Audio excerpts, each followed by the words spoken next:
Good morning. Welcome to the Dean's Forum. Thank you so much to those of you who braved everything to be here in person. We're so glad to have you. And welcome to everyone who is joining us online this morning. I'm Tina Clark, the Director of Christian Formation here at St. John's Cathedral, and I am delighted to have Representative Leslie Herrod as our guest this morning. Dean Richard Lawson was planning and looking very much forward to doing this interview this morning, but unfortunately could not join us, and I am delighted that that means that I get to do this. So we will open in prayer and then move on. The Lord be with you.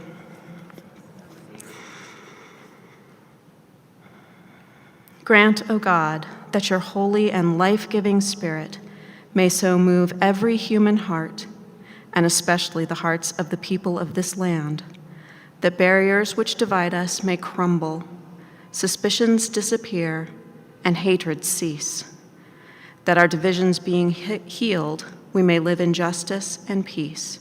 Through Jesus Christ our Lord. Amen. Welcome, Leslie Herrod. I think for most Denver folks, Leslie potentially does not need an introduction, but for those of you who don't already know, Leslie was elected in 2016 as the first LGBTQ African American in the General Assembly of Colorado, with the highest number of votes of any candidate running in a contested election. Leslie chairs the House Finance Committee. She's the vice chair of the House Judiciary Committee, and she's the chair of the Committee on Legal Services, as well as chairing the Black Democratic Legislative Caucus and the Arts Caucus. So you keep yourself busy. A little bit. Since Leslie's election in 2016, she has written and sponsored and nurtured over 100 bills that have gone to the governor's desk, mostly addressing criminal justice reform, mental health and substance abuse, renewable energy, youth homelessness, and civil rights protections. Leslie has a proven commitment to improving the lives of all of us in Colorado, and especially those who are caught in cycles of poverty or mired in the criminal justice system. And that's a big part of what brought us to have you here today. So thank you so much for being here. I just wanted to start with, I believe that you were born in Germany. Your mother was in the Army? Yes. Is that correct? Mm-hmm. So you were born on U.S. soil, but in Germany. Yeah. And you moved around a fair amount in your childhood, like most military children do. So what makes Colorado home to you? Yeah. Well, so my mom was a nurse in the Army Nurse Corps, and she was originally from Oakland, California. And we traveled around a lot. I mean, as was mentioned, I was born in Germany. I lived in Korea and Texas and kind of all around. And I really appreciated that because what I learned was that my way of doing things is not the only way of doing things. And it's not always right. It's not always wrong. It could just be different. And I think being a multicultural kid like that helped to shape kind of my thinking today about how I approach policy, how I approach life, not judging other cultures or thinking one is better than the other, but instead learning from them and seeing the true beauty that exists in so many different people and communities. But Colorado is uniquely my home. My mom moved us to Colorado Springs in '96, where I graduated high school at Harrison, and then I went to CU Boulder, go Buffs. And so I'm a little like, what is it, the Goldilocks? Like, this one's not quite right, this one's not quite right. And then I found Denver, and I was like, whoa, Denver is 100% my home. And it is because of so many cultures that are actually here in Denver and Colorado, but also just the ability to look up to the mountains and breathe, and to really center ourselves in gratitude. I feel like it's just so grounding here for me that it's more of a feeling. When I moved to Denver, I was like, this is it. This is my home, and I look forward to continuing my world travels, but will always call this city my home, and I'm grateful for it. That's wonderful. Thank you. I want to ground us in a little bit of scripture, and in thinking about your work and thinking about what piece of scripture stood out to me, I landed on Proverbs, which we don't hit on all that often in the lectionary. We don't talk about Proverbs, I think, maybe enough. But Proverbs 31, verses 8 and 9 read, "Speak up for those who cannot speak for themselves, for the rights of all who are destitute. Speak up and judge fairly. Defend the rights of the poor and needy." And I think we know that the definition of needy is broad. It definitely includes those who are financially marginalized, but there's more to it than that in America in 2022 now. In a really great 5280 article about you, Natasha Gardner wrote that Leslie believes that art is powerful in social justice movements, that politics need a soundtrack and a visual impact. And from your social media to your unconventional town halls to your Facebook Live posts, it's clear that not only do you follow the call in Proverbs to lift up others and speak for them, but you really empower people to speak for themselves and to tell their own stories. And this morning in Bishop Dan Edwards' sermon here, and if you listen to our 10:30 service, you'll get to hear this beautiful sermon. Bishop Dan said, "Our humanity blossoms when we discover God in each other." And I feel like that's something you live into every day. So my question is, how do you use stories, both your own story and by lifting other stories, to advocate in a legislative way and to make change in our laws? Yeah. Well, I think it's interesting because a lot of folks think that elected officials and politicians, leaders, should be speaking for themselves, right? What their beliefs are, what their thoughts are. And if it's not something that people believe we should be doing, it's still what a lot of elected officials do. But for me, I think it's really important that we are a true conduit of our constituents, and that we not only use our stories to build connection and find common ground, but that we also listen and lift up other people's stories. So I think in the unique experience of life is where we can actually find commonality and then solve problems together. And so for me, it's not about Democrat or Republican, independent or Christian or Jew. It's really about, what are our common experiences and what can we do together collectively to make that experience just a little bit better for all of us. I believe arts have a common language. We were just talking about the beautiful stained glass here and how it's just awing. When you have that art together, we can look at that and say that evokes an emotion for us.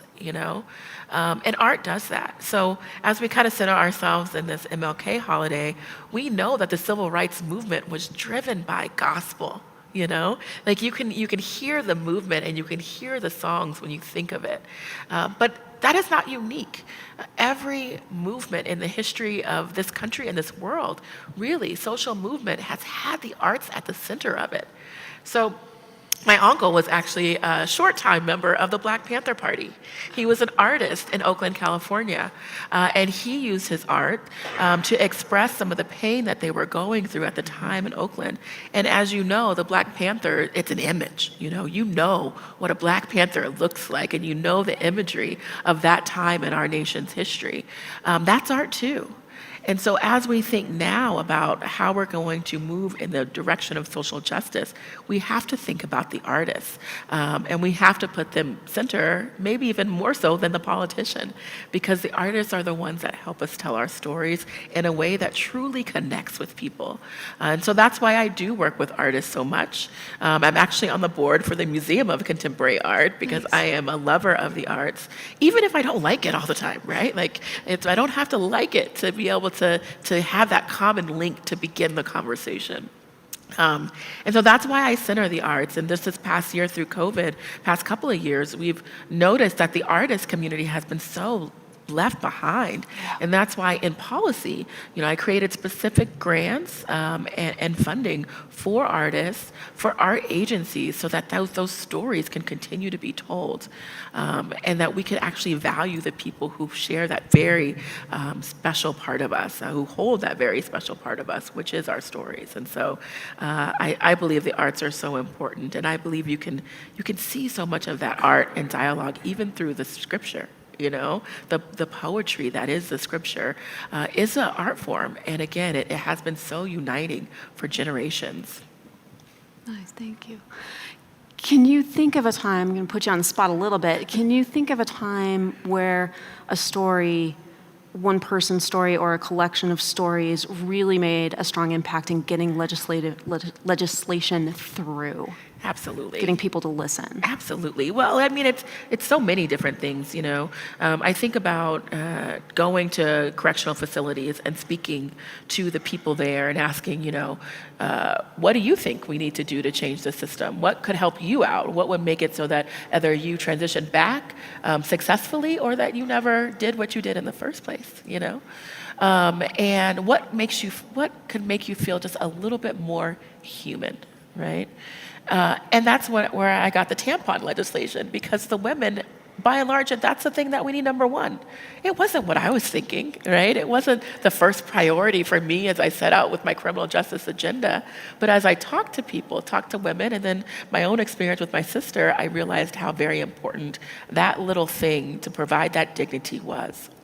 And then more recently, I have been working with a group out of Boulder called the Modus Theater, Modus or Modus, MOTUS, I believe. And they work on this project called the Just Us Project.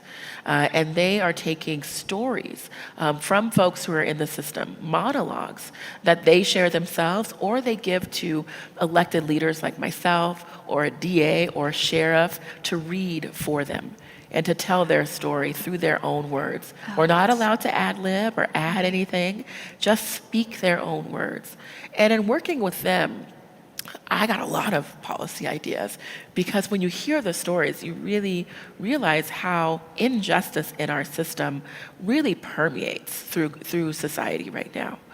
One of those bills was driver's license fees and the revocation of driver's license for not paying fines and fees. Well, if you don't have your driver's license, how do you go to work? How do you take your kid to school? How do you go to worship? Especially in rural Colorado, where you don't have the public transportation opportunities or a friend who might be able to pick you up and take you where you need to go on a daily basis. Right. So in conversation with the theater, those who are impacted, and actually the state patrol, we realized the horrible bias that was written into that policy. Like, you don't deserve to drive if you have a mark on your record, and how that was just leading to people not showing up for court, never paying their fines and fees. In fact, we had about a 20 to 30% return on those charged fines and fees. But also, it was leading to unlicensed and uninsured drivers, because you know what? People still took their kids to school. People still went to work. People still went and got their groceries. And when you're uninsured, that causes a lot of other issues, right? And so together with, those who are in the criminal justice system, the theater, the arts, and law enforcement, we came together and said, we're going to change this law together. We're going to acknowledge the bias that has been baked into the system and the harm that is done, and change it. And so we did. And we used those stories and those monologues as the basis for the policy change. And it worked. We got it passed our first try together. Additionally, we had another similar issue through these monologues around juvenile fines and fees. But if you're a young person and you do something wrong, you have fines and fees put on you. In Denver, it's only about $300, okay, which is still a lot for a young person. In rural areas, it's about $3,000, because they're using these dollars to pay for their courts, right? Because we are underfunding the judicial system. So realizing how unfair that is and how that burden is placed on parents. And if you have the money, you pay it for your child and you move on.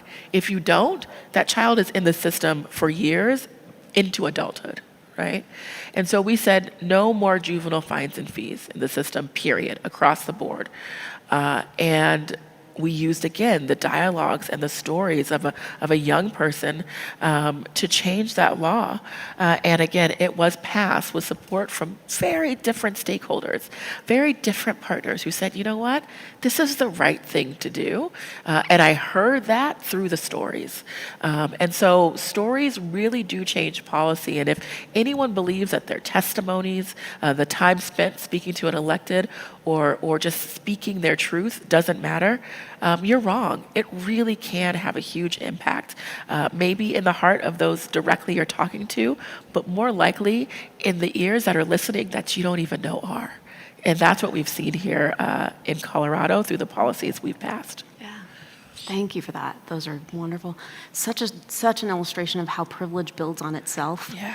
And lack of privilege builds on itself as well. Absolutely. Similarly. Oh, it's powerful. So part of your own story that I've read includes a teacher in fourth grade. And I love that story. And also the parents of a good friend when you were in high school who had a profound impact on you and what got you here. I think that's fair to say. Yeah. So the question is, you've clearly taken that model of community and of speaking for community into everything that you do. So how would you want a community like ours and us as individuals to sort of model that? How do we be in community with people that we might not have anything in common with? Yeah. And advocate for them and advocate on a broader level for legislation that you're working through? Well, that's an interesting question. So my fourth grade teacher is Miss Piper, and she was my first Black teacher that I'd ever had. And one day she noticed me coloring, and I will tell you, I was definitely trying to impress this teacher. I was a teacher's pet. I was there at lunch. I was doing whatever. And she noticed I was coloring, and I was coloring all these princesses, and I would color them white. And she said, "Why don't you ever color any princesses to look like you?" And I was like, what? Like, we can't be, that's not something that we can be. And in that moment, I think she taught me to have more respect for myself, right? And to see me in roles that even as a fourth grader, just didn't see myself in. Now, I'm still not a princess, but, I think that is true. If you can't see it, you can't be it. And a lot of Black and brown and indigenous kids never see themselves in these roles. And so they don't think they can be it. And she taught me that I could be whatever I wanted to be. And that, as I work hard, I can be that. But it's important to see yourself as someone who has something to give back to, And Miss Piper, taught me that, but she taught it to so many other young kids, especially Black kids that came through her classroom, and I'm forever indebted to her. And then there was my family, the Heart, and they're still my family, who saw that my family was struggling, and even through the silent struggle, because I didn't talk about it as a young person, they saw me. And in seeing me, they just started bringing me around, having lunches, having dinners, taking me to dance practice, even though I still can't dance, and things like that, just as a part of the family. And I remember always after we went to dance that we got to go and get a Frosty from Wendy's, and how normal that was and how big of a deal that was for me and my family, and just seeing how a family loves and works. And so, I think they're Latino, and I think that people might see us as very different. In fact, me and my sister, now I call her my sister, we would get in fights in the fourth grade, and physical fights. And my teacher, Ms. Piper, saw us and said, "You know what? You're not going to get suspended. We're not kicking you out. Instead, I want you to walk to school together every single day." We didn't even know we lived on the same street, okay? Every day. And I was like, well, that's worse than suspension. I can't be seen with this person. And and we did. We walked to school every day. And I realized that her parents were going through a divorce. She got to learn a little bit about my struggles with my sister, who was dealing with substance misuse. And we became, thick as thieves. We became the closest friends, and still my dear friend today.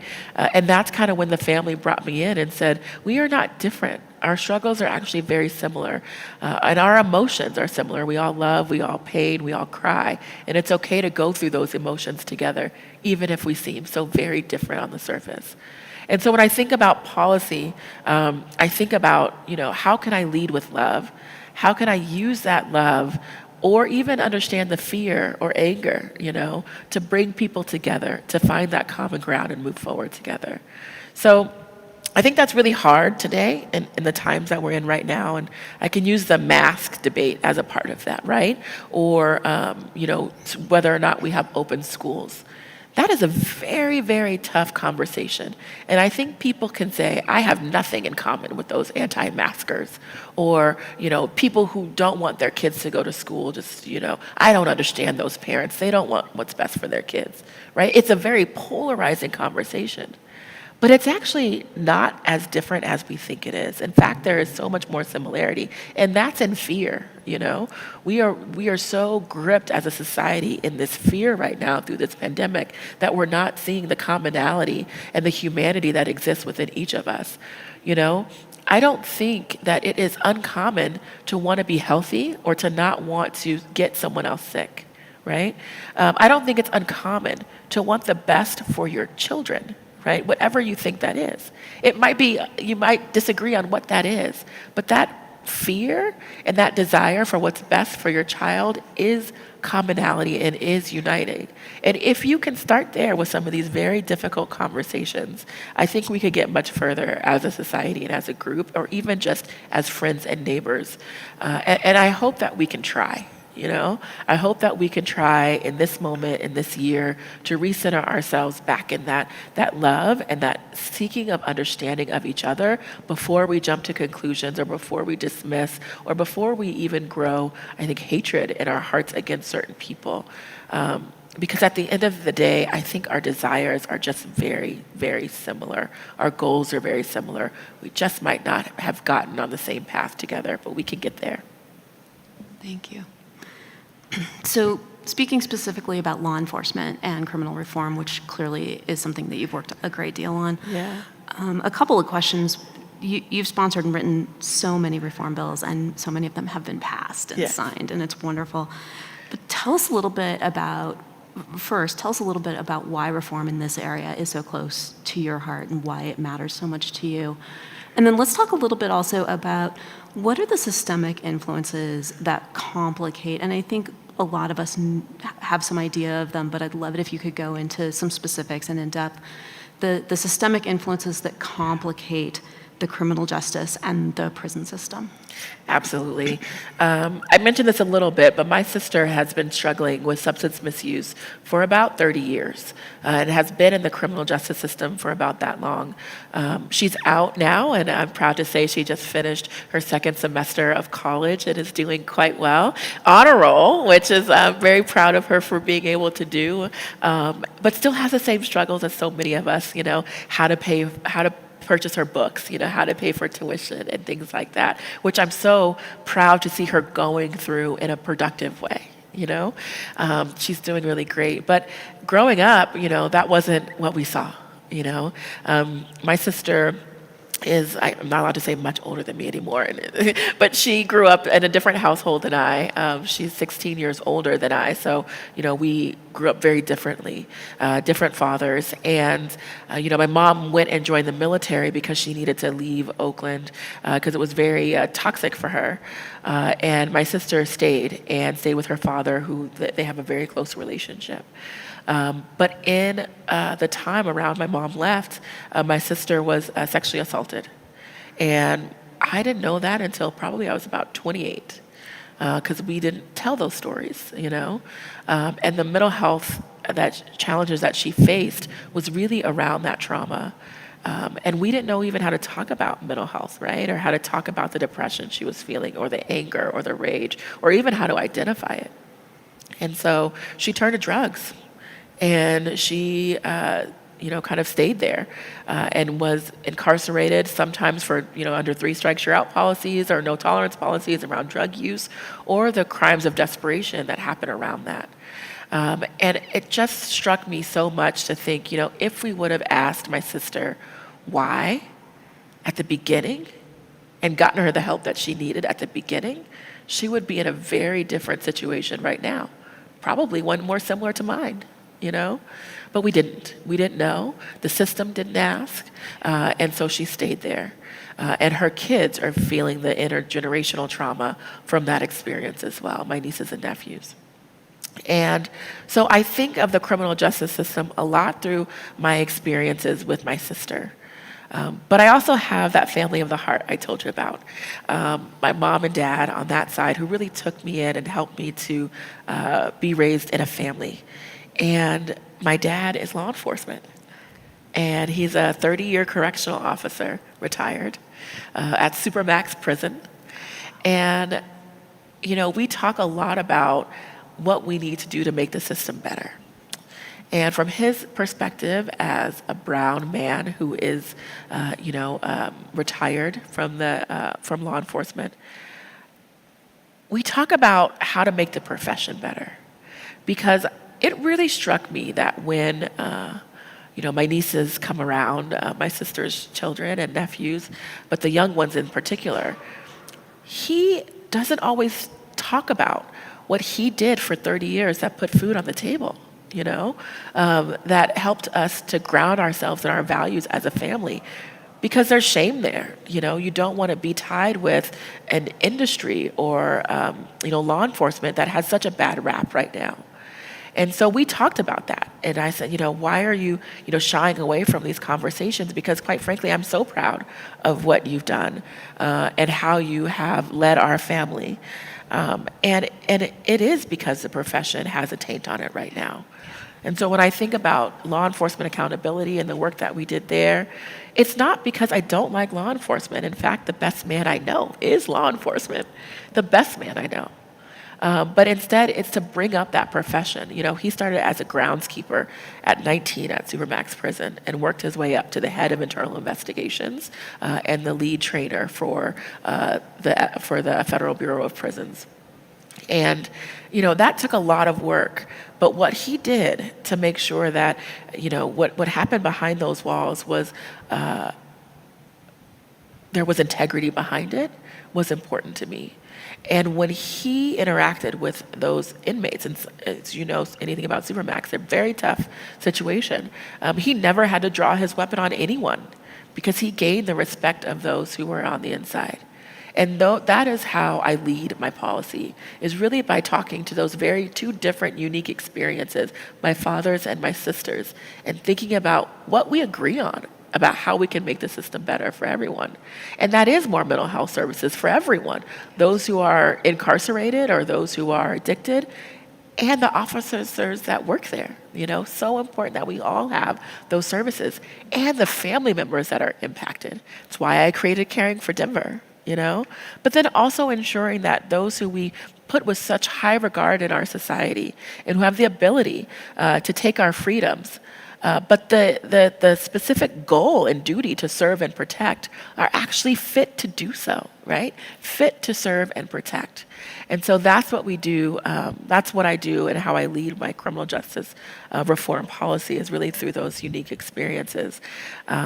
And again, I try to make sure that I'm always centering myself in that shared commonality and that love.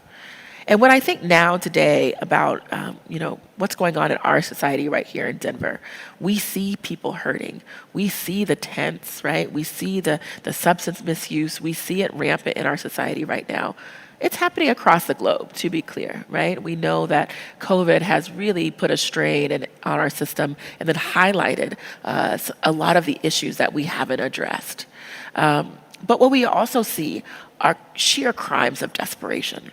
And I should start by saying that I believe that everyone deserves to be safe and protected in our communities and in our homes, period. But we have to acknowledge what's going on in the streets right now.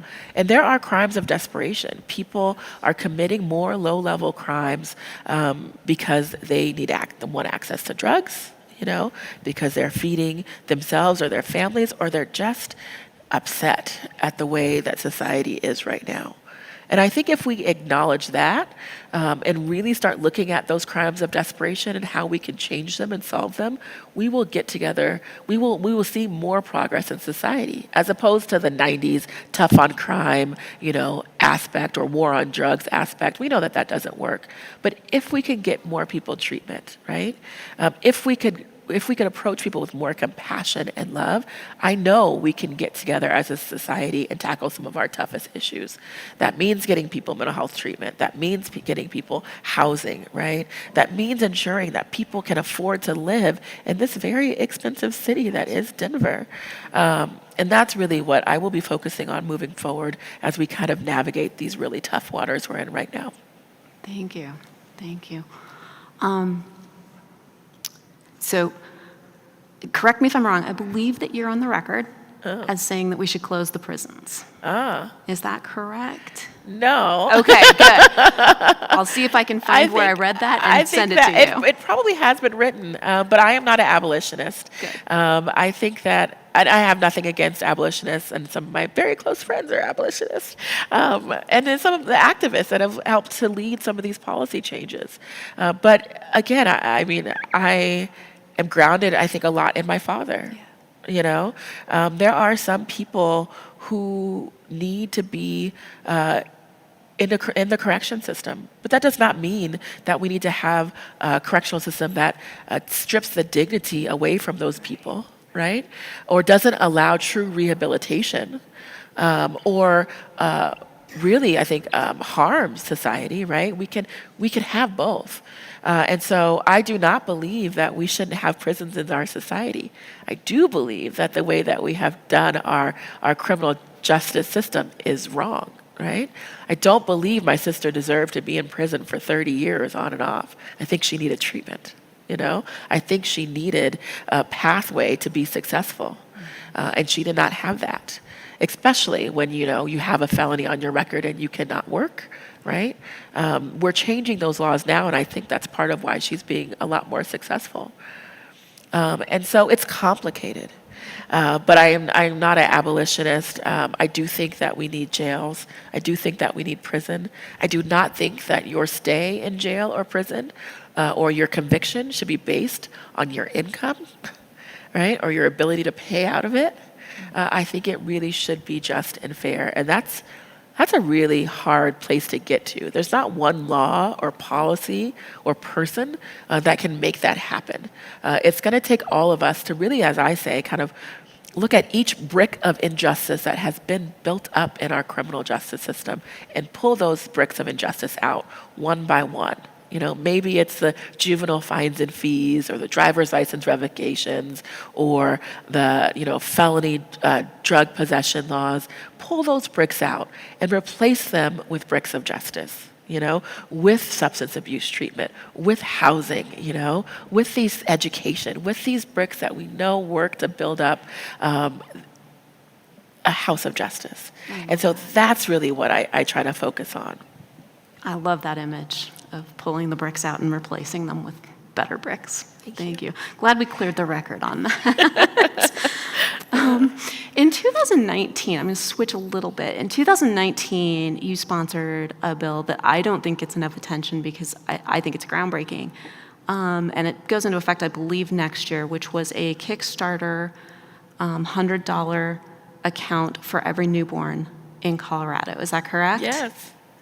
I think that's amazing. Thank you. And I think that's so exciting. And it made me think of, and I wanted to hear what you think about the idea of using some sort of a similar model towards reparations for Native and African American people.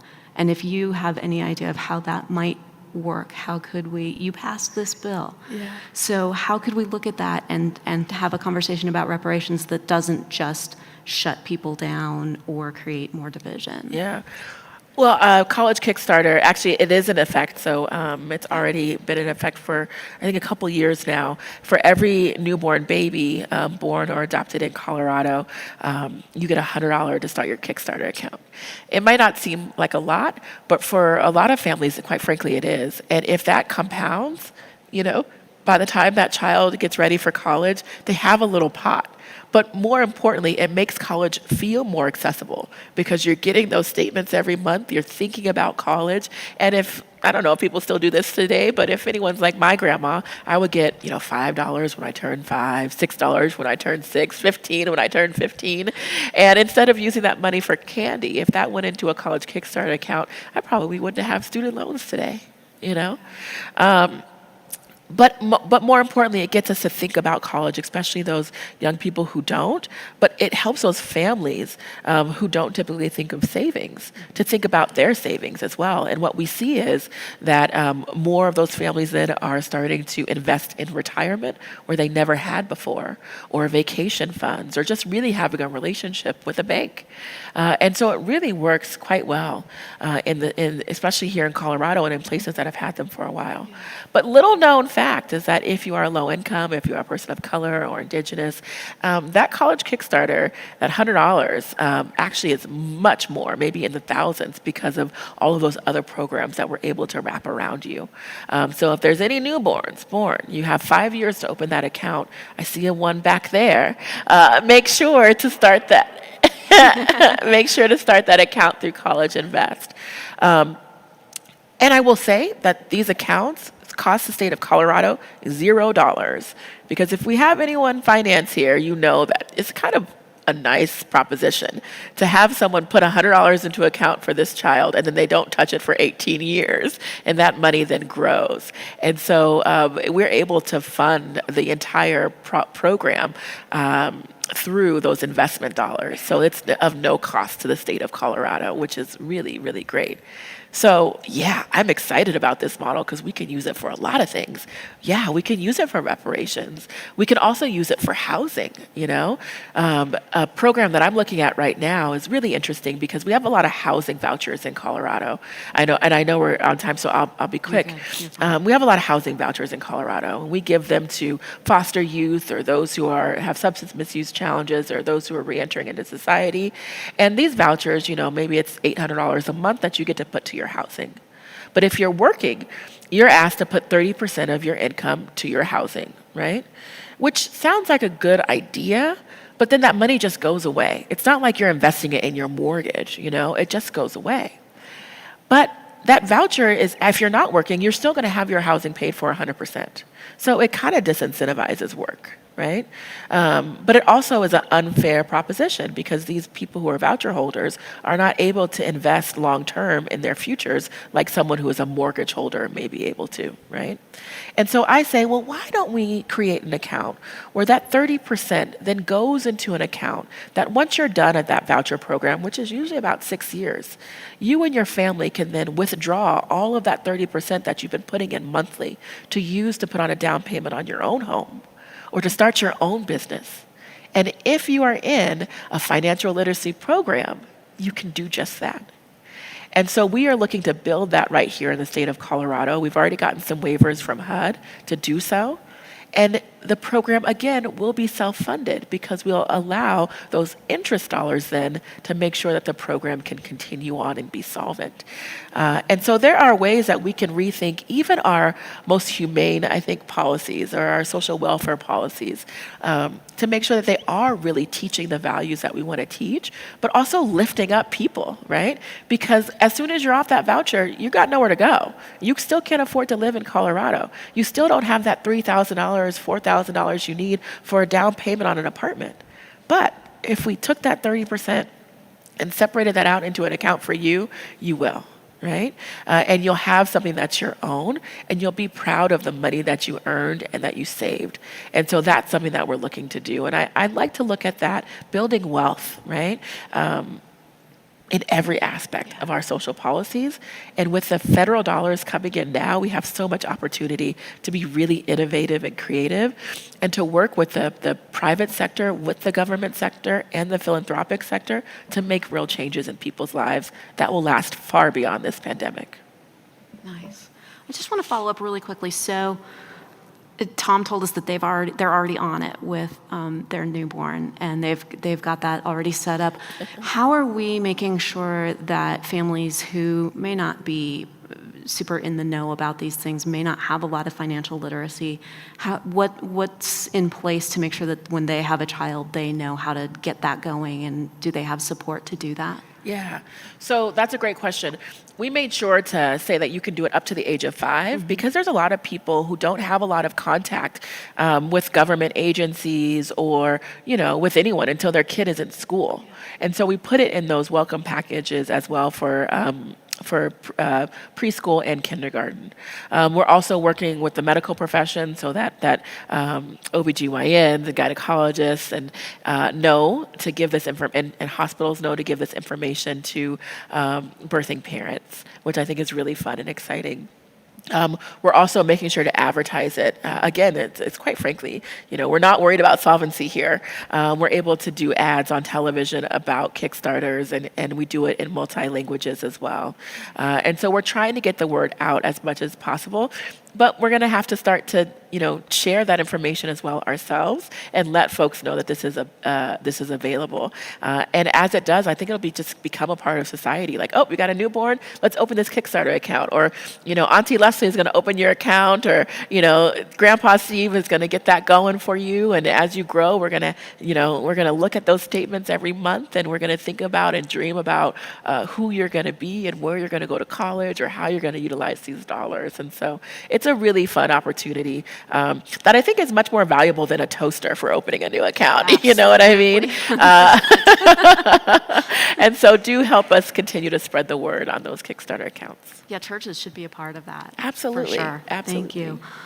Well, our time is almost up, and I wanted to see if we have any questions from our live audience, and also our live stream and online audience. If you have questions, if you would put them in the Facebook comments or the YouTube comments, we do have a mechanism to get them here. So Sarah has a microphone. Please do wait till the mic comes to you so that we can hear you. And does anyone have any questions for Leslie? Just one moment. Jenny's got a question. So mine's actually a comment, because I'm so thrilled to have you here and to see you in person, because I actually kind of quote met you probably almost 4 years ago when Broderick Greer came here. He started a Mile High Theology program, and you were one of the first people that he interviewed. And I was so taken by the hope that you presented in regard to policies can change. Yes. Legislation can change. Yes. And in my career, I worked with social work interns, and I would often tell them, you need to look up Leslie and see the work that she's doing, because there is hope and impact in policy change and legislation. So I just wanted to thank you and let you know, the trickle effect that some of what you do has. So thank you. Thank you. That means a lot to me. I really appreciate that. And, this is a home to me. I am Episcopalian, and so I do love to come here. But what I will say is that I've been inspired by so many folks, and now people are feeling that, and they're getting elected. And so there are so many other of my colleagues who are creating policy changes that are also going to be just as transformational as the things that I've worked on. And it's because community has said, no, we want these changes, and we'll back you up for being bold. And so I think of Senator, Julie Gonzalez or Representative Gonzalez Gutierrez, members of the Black Caucus like Senator James Coleman and Janet Buckner, who are doing so much transformative work as well. And it's because the Colorado people and the Colorado General Assembly has said, we will support people who want to make real change, who are not just in those seats to keep them, right, or to have the title, but instead who are going to impact people's real lives.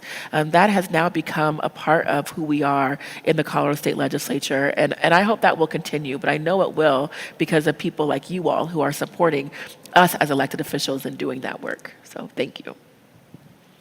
John.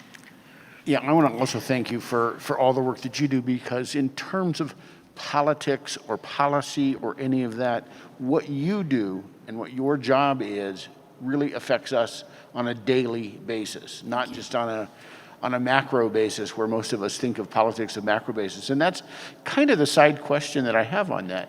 Because of all of the controversy surrounding redistricting in various states, and particularly our state as well, when we redistricted, 2 years ago? How does that affect your work and the way that you have to look at these more important problems that you're dealing with every day for us? Yeah. I think redistricting is interesting, and the way that Colorado does it is unique, and we're trying a new way of doing it with these commissions, right? But what I will say is that this process was interesting for Colorado because I think because we've engaged so many different people in the political process throughout these last few years, we had a lot of people actually step up and say, no, these maps are not appropriate. You can't cut my neighborhood in half, and really believe that their voice would make a difference, and that their time was well spent in doing that advocacy work. And so we were able to change the lines in Northeast Denver, in the Black communities across the state of Colorado, but in multiple jurisdictions to ensure that, yeah, they're fair, but that we actually align with communities of interest, right?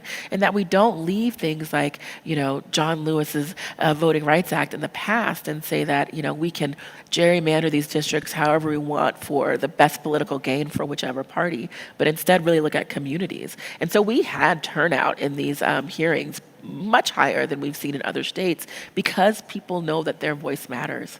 And so for me, that's just another policy, fight, that we have to center community voices in, and we have. So I don't think redistricting is going to be a terrible outcome for the state of Colorado. It will continue to lift up the importance of people's voices here and ensure that people are engaged. I think we're going to be okay. It's not the same in other states at all. But in Colorado, I think we're going to be there. Thanks. Hi, thank you for being here. Thank you. I grew up in Arlington County, Virginia, right outside Washington, D.C. My father, who was a Midwesterner, was brought to Washington to work on World War II. And there were no schools. Yeah. There was no place to live. Roosevelt brought in hundreds of thousands of people. So they built all these things. They built the housing, they built the schools, and when they did that, they built in, because of the people who were doing that building, they built in a fairly strong educational program about civics. Okay. I mean, we had government forever. Yeah.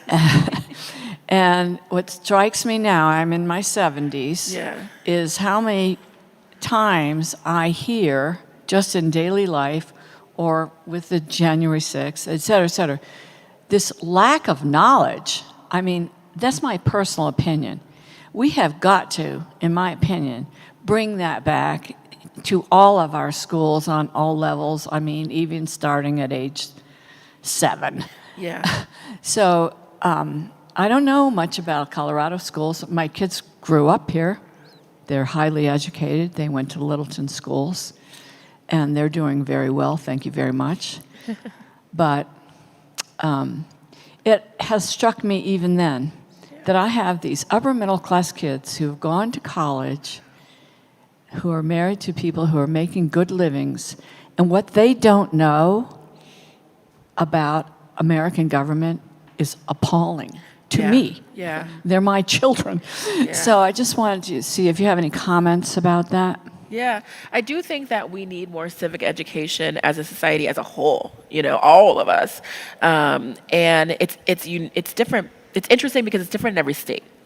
I found that the basis for my civic education was great, but it was a lot of military. It was ground a lot in that, and a lot of federal level stuff. Not a lot of state stuff, not a lot of local stuff, And so a lot of folks don't know that their voice matters and that it might be easier to reach out to your state elected official or your city council person than it is to reach out to your congressperson to make real change. And so I think we all need that civic education, and it has become political just to understand the basis of how our government works, which is a problem, So I do hope that we can get back to more civic education, not just as an elective or as a one-year thing, but through every year. I mean, that's what I did growing up, and I would hope that we could get back to that because I think it's so very important.